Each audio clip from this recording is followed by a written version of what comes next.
बाहेर अन्वय शांतपणे बसला असतानाच नुपूर त्याच्याजवळ येऊन विचारते की दादा, काय झालंय? अन्वय तिला म्हणतो की बऱ्याच दिवसांनी मोकळा श्वास घेतोय, नाहीतर एरवी दुसऱ्याच्या सांगण्यावरूनच श्वास घेतोय, सतत असं वाटायचं. अन्वय उठून थोडा दूर जात म्हणतो, एका मुलाच्या आयुष्यात वाईट काळ कोणता असतो माहिती आहे? जेव्हा त्याचं घर संकटात असतं आणि तो घरात कुठलीही मदत करू शकत नाही, किंवा घरातले सर्वच जण कोणीही त्याच्याकडून मदतीची अपेक्षासुद्धा ठेवत नाहीत. आता हा मनातून इतका हळवा झाला आहे, इतका तुटला आहे. हे सगळं कमी होतं की म्हणून आपल्या लहान बहिणीच्या पाठीशी लपायचं, तिला मदत करायची सोडून. असं वाटायचं की कुठेतरी दूर निघून जावं आणि स्वतःला संपवून टाकावं. अन्वयच्या त्याच वाक्याने नुपूरच्या काळजात चर होतं. ती त्याला म्हणते की दादा, तेव्हाच तो स्वतःला सावरतो. आपल्याच एका कृतीने आपल्या लहान बहिणीच्या चेहऱ्यावरती हसू येतं, तेव्हा खरंच खूप छान वाटतं. अन्वयला खुश पाहून नुपूरसुद्धा तितकीच खुश आणि समाधानी असते. ती त्याला म्हणते, आज तू माझ्यासाठी जे केलंस ते केलं नसतंस तरीसुद्धा माझ्यासाठी तू जिंकलेलाच होतास, आहेस आणि कायम जिंकलेलाच राहशील. हे कायम लक्षात ठेव दादा. नुपूरच्या बोलण्याने अन्वयच्या मनालाही उभारी मिळते. नुपूर आता बोलताना थोडं कचरते. ती विचारते की दादा, मी एक विचारू का तुला? तेव्हा अन्वय अचानक पलटतो आणि म्हणतो, मी कोणतीही रिस्क घेतली नाही, मी काहीही चुकीचं केलं नाही, बरोबर? याचं उत्तर आहे की नाही. हे बघ, योग्य वेळ आली की मी तुला सगळं सांगेन, आणि प्रत्येक परिस्थितीमध्ये मी तुझ्या पाठीशी नाही तर मी कायम तुझ्या सोबतच उभा असेन. नुपूरच्या डोळ्यात आनंदाश्रू दाटून येतात. ती अन्वयला घट्ट मिठी मारते. त्यानंतर रात्रीच्या वेळी नुपूर किचनमध्ये भांडी घासत असते. आशा येऊन तिला म्हणते, बाळा तू दमली असशील, मी भांडी घासते, तू जाऊन आराम कर. नुपूर सांगते की नाही आई, आणि भांडी होतच आली आहेत. आशा म्हणते की अगं, निदान आज तरी मला घासू देत. उलट नुपूर आशालाच जाऊन आराम करायला सांगते. आशा हसत म्हणते की ऐकणार नाही आहेस ना माझं? नुपूर सांगते की नाहीच.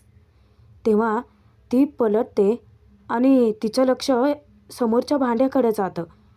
आशा म्हणते की घ्या, हे अजून इथेच ठेवलेस, अगं पाय लागेल कोणाचा तरी. ती उचलायला जाणार त्यापूर्वी नुपूर तिला सावध करते की आई, ते पातेलं गरम आहे. ते दुधाचं पातेलं असतं. आणि आशाला जोराचा चटका लागतो. आशाचा जीव कळवळतो. नुपूर पटकन तिचा हात हातात घेऊन ती पाण्याखाली धरते, जेणेकरून तिला वेदना होऊ नयेत. आता नुपूरची इतकी चिडचिड होते, आई अगं मी होते की नाही काम करायला, मग कशाला हे सगळं करायला आलीस? मी सांगितलं होतं की नाही तुला? तू बघ हाताला भाजलंय किती, दुसरा हात बघू. आशा कौतुकाने तिच्याकडे पाहत असते. नुपूरचं लक्ष जातं. नुपूर आता रागातच म्हणते की आई, मी इतकी चिडली आहे, तू हसतेस माझ्यावरती. त्याच वेळेस आशाच्या डोळ्यात आनंदाश्रू दाटून येतात. नुपूरला ती म्हणते की अगं, तू मला आज अहो आई नाही, तू आई म्हणालीस. तेव्हा नुपूरला वाटतं की आपल्याकडून चूक झाली आणि ती माफीसुद्धा मागते.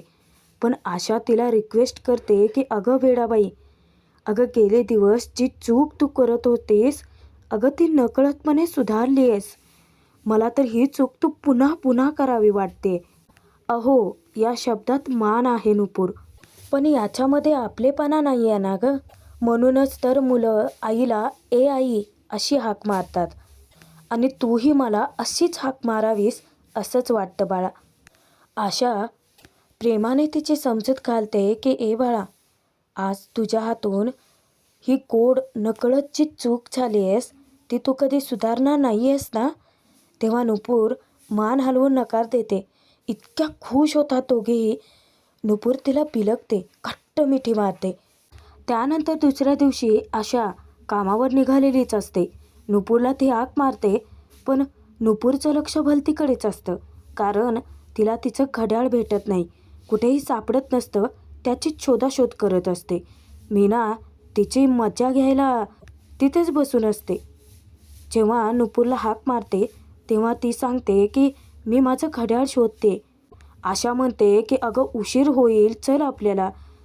तेव्हा ती सांगते की नाही आई, जोपर्यंत घड्याळ सापडत नाही तोपर्यंत मी येणार नाही, कारण ते घड्याळ वेदांचं होतं. मनातच मीना आनंद साजरा करते की ही आत्ता मजा येणार. हिला घड्याळ काय सापडणार नाही आणि ही काय वेळेत कामावर पोहोचणार नाही. पण तिचा पुरता प्लॅन फसतो, कारण ईशा तिच्या शाळेचं दप्तर घेऊन येते. ती म्हणते की आई, अगं याच्यामध्ये किती सामान भरलं आहेस गं. जेव्हा ती ते वह्या पुस्तकं खाली काढत असते ना, त्यात नुपूरचं घड्याळ असतं. ईशा विचारते, आत्तू हे घड्याळ तुझं आहे का? तेव्हा नुपूरच्या आत्ता कुठे जीवात जीव येतो. ती विचारते की हे घड्याळ तुझ्याकडे? तेव्हा ईशा आता सांगणारच असते मीनाचं नाव, पण ती पटकन कडबडते आणि सारवासारव करते. अगं आई, काय आई? आणि दप्तर भरत असताना काय आजूबाजूच्या वस्तूही भरशील का? चल आपण बघूयात की कुठली पुस्तक जास्तीची आहे ती. आणि ती पटकन तिला रूममध्ये घेऊन जाते. मीना ना कायम तोंड घशी पडते, पण कारस्थानं करायची चाल मात्र काही सोडत नाही. नुपूर आशा दोघेही ऑफिसमध्ये पोहोचतात आणि तिथेच नुपूरला थोडंसं वाईटही वाटतं. आशाला ती सांगते की तुम्ही किचनमध्ये जा, मी जाऊन सरांची माफी मागून येते, कारण आपल्याला अर्धा तास उशीर झाला आहे ना. जेव्हा ती मल्हारच्या केबिनकडे येते, ती बाहेरून दरवाजा ठोठावताच मल्हार तिला आत बोलावतो. नुपूर मनापासून माफी मागते, कारण तिला यायला उशीर झाला. मल्हार जेव्हा त्याचं कारण विचारतो तेव्हा ती कारण सांगते की माझं घड्याळ सापडत नव्हतं म्हणून मला उशीर झाला. मल्हार म्हणतो की अच्छा, म्हणजे तुमच्यासाठी तुमचं घड्याळ इतकं महत्त्वाचं आहे का कामापेक्षा? तेव्हा ती हो बोलून जाते आणि मल्हार अक्षरशः खाऊकी गिळू नजरेने तिच्याकडे बघायला लागतो. मल्हारला इतकं आश्चर्य वाटतं, तो बाजूला जाऊन फाईल चालत नुपूरला वेळ विचारतो. नुपूर आता घड्याळ न बघता फोन चेक करते आणि 8 वाजलं असल्याचं सांगते. आता मात्र मल्हार इतका चिडतो, तो म्हणतो की नाहीस, मी वेळ विचारल्यानंतर ज्या घड्याळासाठी तुम्ही इतका वेळ घालवला, जे सापडत नव्हतं ते घड्याळ सोडून तुम्ही मोबाईलमध्ये बघून टाईम सांगताय. त्यामुळे या फालतू घड्याळाचे फालतू कारणं मला इथून पुढे द्यायची नाहीत आणि फुकटचा माझा वेळ वाया घालवायचा नाही. तुम्ही येऊ शकता, असं म्हणत तो तिचा डायरेक्ट अपमानच करतो. खरं तर त्याने वेदांच्या घड्याळाचा अपमान केला हे नुपूरच्या जास्त जिव्हायला लागतं. नुपूर रागातच मल्हारला बोलून जाते की सॉरी सर, तुम्हाला मला वेळ वाढवून द्यायचा नसेल तर देऊ नका, पण प्लीज या घड्याळाला फालतू म्हणू नका. हे घड्याळ मला फक्त वेळच नाही तर या वेळेची किंमतही जाणवून देतं. तिच्या बोलण्यामध्ये एक दुःख लपलेलं असतं. सॉरी सर, हे घड्याळ काय फक्त वेळच नाही तर भावनासुद्धा दाखवून देतं. पुन्हा माफी मागते. सॉरी सर, उद्यापासून मला यायला उशीर नाही होणार. सॉरी. तिच्या डोळ्यात अश्रू दाटून येतात. त्यामुळे प्लीज माझ्या घड्याळाला फालतू बोलू नका, असं सांगून नुपूर तशीच निघून जाते. आता मल्हार विचार करतो, या नक्की कोणाबद्दल बोलत होत्या. किचनमध्ये जाताच आशा विचारते की काय म्हणाले सर? तेव्हा नुपूर सांगते, आपलं उशिरा येणं त्यांना आवडलेलं नाही आहे. आशा पुन्हा नुपूरची समजूत घालण्याचा एक छोटासा प्रयत्न करते की अगं त्या घड्याळावरती अजून किती वेळ वाया घालवणार आहेस? हे बघ, ते घड्याळ फक्त वेळ दाखवू शकतं, वेळेवर नियंत्रण नाही ठेवू शकत. बाळा, हे बघ, एक गोष्ट लक्षात घे, अगं अजून किती वेळ घालवणार आहेस तू त्याच्या या गोष्टींवरती, त्याच्या आठवणींवरती? पण नुपूरला ते काहीही ऐकायचं नसतं, कारण ती तिच्या त्या भूतकाळातून बाहेर पडलेलीच नाही आहे. ती आता मुद्दाम दुसराच विषय काढते. ती सांगते की सॉरी आई, अहो पण आपल्याला वेळेत त्यांना गॅस द्यावा लागणार आहे, त्यामुळे आपल्याला जास्त गॅस वाया घालवता येणार नाही आहे. तर तुम्ही पटकन कोशिंबीर करायला घ्या, मी तोपर्यंत डाळ भाताचा कुकर लावते आणि चपात्या बनवायला घेते. आपण पचडी करूया, जेणेकरून भाजी बनवण्याचा वेळ वाचेल. आशा नुपूरचं कौतुकच करते. हुशार आहेस. आणि दोघेही कंबर कसून पटापट कामाला सुरुवात करतात. तर आशा पटापट कोशिंबीर बनवण्यासाठी काकडी कांदा सगळं चिरायला घेते. तोपर्यंत नुपूर ठरल्याप्रमाणे डाळ भाताचा आधी कुकर लावून घेते. आणि कुकर लावून झाल्यानंतर ती चपात्या बनवायला घेणार होती, म्हणून ती पटकन कणिक मळून घेते आणि त्यानंतर ती लगेच चपात्याही लाटायला सुरुवात करते. आशा तिच्या मदतीला असतेच. दोघींनीही हँडग्लोव्ज घातलेले असतात आणि चपात्या नुपूरच्या पोलपाटावरती लाटत असते ना, तर त्याच्यावरती एक प्लास्टिक कागद तिने अंतरलेला असतो. कारण मल्हारला हे हाताने बनवलेलं अजिबात आवडत नाही, हे तिला चांगलंच ठाऊक आहे. नुपूरने सगळी कामं इतकी पटापट केलेली असतात की थोड्या वेळाने ठरल्याप्रमाणे तिने पचडीही बनवायला घेतलेली असते. तिचं लक्ष तिच्या कामात असतं आणि बाकीचा ऑफिस स्टाफ जो आहे तो तिच्या अवतीभोवतीच असतो. जेव्हा अचानक नुपूरचं लक्ष जातं तर ते चौघेही अगदी त्या पदार्थांच्या वासानेच मंत्रमुग्ध झालेले असतात. त्यांचा आत्मा जणू काही तृप्तच झालेला असतो. त्यांना असं बाजूला उभं राहिलेलं पाहताय. नुपूर त्यांना इशारा करून आतमध्ये बोलावून घेते. त्यानंतर 4 वाट्या काढून त्याच्यामध्ये त्यांना ती पचडी खायला देते. आता ते चौघेही इतकी तृप्त होतात ना, त्याची चव त्यांच्या जिभेवरती रेंगाळतच राहते. जेव्हा नुपूर हसत त्यांना विचारते की कसं झाले, कोमल इतकं कौतुक करते. वा नुपूर, अगं हेच तर मिस करत होते मी. आता कुठे नुपूर इतकी खुश झाली होती, इतकी आनंदी होती, पण नेमकं तिच्या आनंदावर विरजण पडतं. आणि कोणामुळे? तेच तायडीमुळे. एक शेफ येतो आणि नुपूरवरती वचकतो, ओ मॅडम, अहो काय करता हे सगळं? हे असली थेरं इथे चालत नाहीत. आता ती असा कोड्यात बोलत असतो. नुपूरला वाटतं की तिच्या हातून तर काहीच चूक झालेली नाही आहे. अचानकच तायडी येते आणि ती तिच्यावरती वचकते की नुपूर, मी तुला सांगितलं होतं लायकीत राहा. ऑफिसच्या स्टाफवरती सुद्धा ती इतकी भडकते. आता तुम्ही इथून निघून जाताय की कामावरून काढून टाकू? ते सुद्धा पटापट आपल्या हातातील वाट्यात तिथेच टेकतात आणि पटकन तिथून सटकतात. धावतच ती नुपूरकडे येते आणि तिला खडसावते. नुपूर, या आधीही मी तुला वॉर्निंग दिली होती की या किचनचे काही नियम आहेत, त्या नियमात राहा. तर नुपूरला तर तिची चूक जाणवतच नाही. ती विचारते की मॅम, अहो पण मी हँडग्लोव्ज तर घातलेत. तेव्हा तायडी तिला नियम सांगते. या किचनचे काही नियम आहेत. इथे जे जेवण बनतं ते ऑफिसच्या स्टाफसाठी नाही. ऑफिसच्या स्टाफचा एक जेवणाचा वेगळा वेळ आहे आणि इथे जे जेवण बनतं ते बिझनेससाठी बनतं. हे तुझं घर नाही आहे किंवा खानावळ नाही आहे की जेवण बनलं की सगळ्याला वाटायला. आता नुपूर म्हणजे तिला राग येतो मनातून, पण ती स्वतःला शांत ठेवून तायडीला सांगते की पण मॅम, अहो घरात जर एखादा गोड पदार्थ बनवला असेल तर आपण प्रत्येकालाच देतो ना चाखायला. आणि आपली कंपनी म्हणजे आपलं कुटुंबच आहे ना मॅम. कसं आहे ना मॅम, आनंदाच्या शेगडीवरती जेव्हा गोडवा तयार होतो ना, तर तोच गोडवा आपल्या सगळ्यांना वाटावा. म्हणजे पोटात असलेलं आणि ओठात असलेलं दुःख दोन्हीही नाहीसं होतं. हसत असती. तो गोडवा तायडीला सुद्धा चाकून बघायला सांगते, पण तिच्या रागाचा पारा भलताच चढतो. नुपूरचा हात ती तानकन टेबलावरती आदळते आणि तिला विचारते की आपली कंपनी? आपली? तुझ्या त्या गाडीला ना ब्रेक लाव जरा. आणि त्यानंतर ते जे गोड पदार्थ तिने बनवला आहे त्याच्यावरती तायडी डायरेक्ट पाणीच फेरते. म्हणजे पाणी ओतते हा.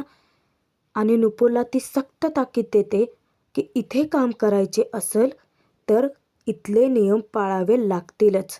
आणि ती चुटकी वाजवून तिचा तोरा मिरवते. तायडी निघून जाते नुपूरचा अपमान करून. त्यानंतर नुपूर स्वतःला शांत ठेवत असते. तेव्हा आशाच्या इतकं जीवाला लागतं हे सगळं ती विचारते की कशी आहे ग ही. नुपूर समजूत घालते की आई जाऊ देत ते सगळं, हे सगळं वाया गेलं आहे. आपण ना परत बनवूया आणि पुढे बुंदीचं लाडू वळायला घ्यायचे आहेत, ते काम करूयात चल. नुपूर आशा पुन्हा दोघीही कामाला लागतात. इकडे तायडी कॉफी ढोसत पेपर वाचत असते आणि त्यामध्ये तिच्या फायद्याची गोष्ट तिला आढळून येते. जेव्हा ती पेपरमधली न्यूज वाचते की खूप मोठा राजकारणी आहे, त्याच्या मुलाचं लग्न एका सामान्य घरातल्या मुलीशी होणार आहे. आता ती यावरती तर्कवितर्क लावते, हे कसं काय पॉसिबल असू शकतं. त्यानंतर मग विचार करते की मोठा राजकारणी शेवटी डोक्यानेच खेळ खेळणार. मग तिला स्वतःच्या फायद्याची गोष्ट दिसते. आता ती विचार करते की इतका मोठा विवाह सोहळा म्हणजे खूप जास्त PR, तिथे सगळेच जण हजर असतील आणि तोच इव्हेंट जर सुमती इव्हेंटला मिळाला आणि तो जर मी हँडल केला तर सगळीकडे तायडीचं नाव गाजेल. नेमकं इथे चोराच्या मनात चांदणं. पण बोलाफुलाला गाठ पडते हा. कारण जो राजकारणी होता राजशेखर पाटील, त्याच्या मुलाच्या लग्नाचं जे इव्हेंट मिळवण्याची स्वप्न ही तायडी बघत होती ना, तेच तिचं एका क्षणात पूर्ण होऊन जातं. कारण त्याच्याच PAचा फोन येतो. तो विचारतो की नमस्कार मॅडम, राजशेखर साहेबांचा PA बोलतोय. त्यांच्या मुलाच्या लग्नाची बातमी वाचलीच असेल तुम्ही. आता हे सगळं माहिती आहे. ती एकदम शॉक झाली तायडी. तरीसुद्धा कसं भासवते की नाही, अजून सकाळपासून भरपूर काम होतं तर वाचायला वेळ नाही मिळाला. तो म्हणतो की मग आता काम वाढणार आहे तुमचं, कारण त्यांनी तो इव्हेंट तुम्हाला द्यायचा ठरवला आहे. नंतर भेटूच या आपण. आता तायडीचा आनंद गगनात मावेनासा होतो. इतकी मोठी अपॉर्च्युनिटी तिला मिळालेली असते. आता तायडीला या संधीचं सोनं करायचं असतं. थोड्याच वेळात ती मल्हारच्या केबिनमध्ये येते. इतकी खुश असते. तेव्हा तो म्हणतो की तायडे, अगं तुझा चेहराच सांगतोय की नक्कीच काहीतरी मोठी गुड न्यूज असेल. तेव्हा ती सांगते की हो, राजशेखर पाटील यांचं नाव माहिती आहे तुला. मल्हार म्हणतो की हो, खूप मोठे राजकारणी आहेत. तेव्हा तायडी त्याला आनंदाची बातमी देते की त्यांच्याच PAचा फोन आला होता. त्यांच्या मुलाचं लग्न आहे आणि तो खूप मोठा इव्हेंट आपल्याला मिळू शकतो. तेव्हा मल्हार आनंदाच्या धक्क्याने उठतो आणि विचारतो की काय? अगं ताई, खरंच ही खूप मोठी संधी आहे आणि याने आपल्याला खूप मोठा फायदासुद्धा होऊ शकतो. आता तायडीकडून त्याला कळतं की त्यांनी त्यांची कंपनी शॉर्टलिस्ट केली. मग आता मीटिंगला जावं लागेल. मल्हार विचारतो की मला सांग कधी जायचं आहे मीटिंगला. तेव्हा तायडी मल्हारला रिक्वेस्ट करते की हे बघ, मला हा इव्हेंट स्वतःला हँडल करायचा आहे. हो, पण तुला काही प्रॉब्लेम नसेल तरच हा. तिकडे नुपूरने आता लाडू बनवायला सुरुवात केलेलीच असते. आशा येऊन विचारते की डबे सगळे पोहोचवलेत का? ती सांगते की हो आणि ती लगेचच बुंदी पाडायला सुरुवात करते. आता बुंदी पाडायला तिला थोडासा वेळ जातो. त्यानंतर ती आता लाडू वळायला घेणारच असते. इकडे मल्हार तायडीला त्या संधीचं सोनं करण्यासाठी परवानगी देतोच. आता काय करणार? तिने त्याच्या डोळ्यावरती अंधी पट्टी जी बांधली आहे ना. तो म्हणतो की तायडे, अगं तुला हा इव्हेंट हँडल करायचा आहे तर तू कर. इतक्यातच तिथे एक जोडपं येतं आणि मल्हारच्या केबिनचा दरवाजा ठोठावतं. तेव्हा मल्हार त्यांना आत बोलावतो आणि तायडीला ताकीद देतो की तायडे, इथून पुढे कोणतीही गोष्ट असेल आणि ती जर तुला करावीशी वाटली तर ती तू कर. माझ्याकडून परवानगी घ्यायची गरज नाही आहे. मल्हार त्यांच्याशी चर्चा करत असतो. तेव्हा या तायडीच्या डोक्यात षडयंत्रच सुरू असतं. मल्हार, एकदा का ते कॉन्ट्रॅक्ट माझ्या नावावरती झालं तसंही तुझी परवानगी घ्यायची काही गरजच नाही आहे, कारण तू इथे नसशीलच. अरे तिकडे किचनमध्ये नुपूर लाडू वळत असते. जेव्हा ती पहिला लाडू वळते तर पहिला लाडू ती देवासाठी ठेवते. हात जोडून ती प्रार्थनाही करते. आता ते जोडपं आलेलं असतं ते लग्नाच्या इव्हेंटसाठी. त्यांना लग्न नक्की कसं हवं आहे ते सगळं मल्हारशी चर्चा करतात. तर तोचपर्यंत नुपूर इकडे जेवढे लाडू ओळलेत ते डब्यामध्ये भरत असते. आशा विचारते, हे कोणासाठी? नुपूर हसत उत्तर देते की मल्हार सरांसाठी. आणि ती मल्हारच्या केबिनकडे सुद्धा येते. आता इथे केबिनमध्ये त्या जोडप्यांसोबतचं सगळं बोलणं होतं. पण जेव्हा लग्नाची तारीख तो विचारतो तर 12 मे. ऐकूनच मल्हार आणि तायडी शॉक होतात. खरं तर त्यांनी आधी त्या कपलने कौतुक केलं होतं मल्हारचं. इतक्या कमी बजेटमध्ये तुम्ही इव्हेंट मॅनेज करताय.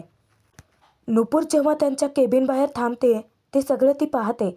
कारण तायडी स्वतः स्पष्ट नकार देते की सॉरी, इतक्या कमी बजेटमध्ये इतक्या कमी वेळात तुम्हाला तुमच्या स्वप्नातले लग्न आम्ही नाही मॅनेज करू शकत. तायडी समोरून एक सल्ला देते त्यांना की मग हवं तर तुम्ही डेट चेंज करा. आता तेव्हा त्या सांगतात की नाही, आम्ही डेट नाही चेंज करू शकत. तायडी विचारते की का? अरे 12 मे नंतर पण खूप सारे मुहूर्त आहेतच की. तेव्हा ते दोघेही मल्हारला रिक्वेस्ट करतात की प्लीज त्यांना समजून घेण्याचा प्रयत्न करा.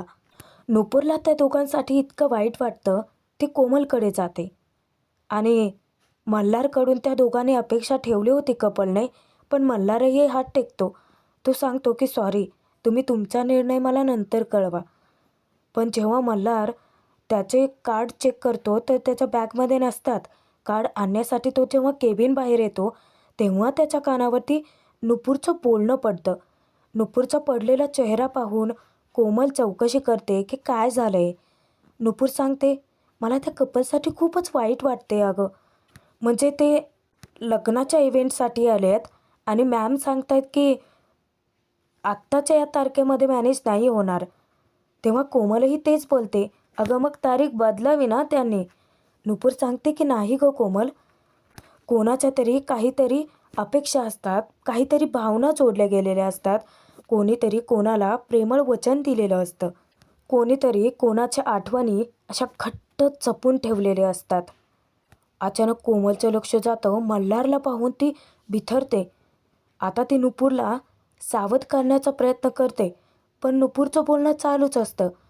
मग त्यावेळी पैसा, लॉजिक, गणित हे सगळं काही नसतं गं. तिथे फक्त मन उभं असतं. आता नुपूर काही बोलणार इतक्यात कोमल मल्हारला हाक मारते, हॅलो सर. मल्हारचं लक्ष तिच्याकडे जातं. नुपूर मल्हारची नजरानजर होते पण मल्हार हॅलो बोलून तसाच केबिनमध्ये निघून जातो. आता कोमल उसासा टाकत विचार करते की नशीब त्याने काही ऐकलं नाही. पण ती पुन्हा विचार करते जर ऐकलं असेल तर. तिच्याही मनात भीती दाटून येते. आणि प्रेक्षकांनो, इथेच भाग संपतोय. पुढील भागात आपण पाहणार आहोत लाडवांचा डबा घेऊन नुपूर लक्ष्मीच्या पावलांनी मल्हारच्या घरात प्रवेश करते. समोर रेवती उभी असते. आता मल्हार फक्त त्या इव्हेंटबद्दलच विचार करत असतो की तो इव्हेंट व्यवस्थित पार पडावा.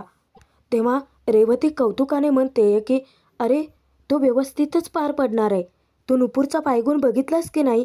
इतकी मोठी संधी तुला मिळाली. समोर तायडी उभी असते. आता नुपूरचं कौतुक तिच्या थोडीच पचनी पडणार आहे. ती कांड करायचं ती करतेच. दुसऱ्या दिवशी नुपूरकडून तायडीला बदला घ्यायचाच असतो. आता दुसऱ्या दिवशी जेव्हा मल्हारची आई गेल्यानंतर जे विधी ठेवलेली असते त्याच विधीला मल्हार नुपूरने आणलेले लाडू अर्पण करत असताना तायडी अचानक ओरडते, मल्हार थांब, अरे त्या लाडवांना बुरशी आले. आता मल्हार इतका भडकतो नुपूरवरती, सगळ्यांसमोर तो ओरडतो नुपूरला. नुपूर हे सगळं काय आहे? तेव्हा नुपूर समजावते की सर, अहो मी केलेले लाडू महिना टिकतात. पण मल्हारला काही ऐकूनच घ्यायचं नसतं. नुपूर त्याच्याकडे दुसरी संधी मागते. मल्हार तिला स्पष्ट शब्दात सांगतो की हा मल्हार खानविलकर पुन्हा कोणाला दुसरी संधी देत नाही. आता नुपूर तिथून जाणार म्हणजेच तायडी आनंदित. पण खरंच तायडीने ठरवल्याप्रमाणे होईल का सगळं? की नुपूर ऐनवेळी काहीतरी चमत्कार घडवेल? प्रेक्षकांनो, नवी मालिका तुझ्या सोबतीने मालिकेचे खरेखुरे भाग पाहण्यासाठी आत्ता सबस्क्राईब करा.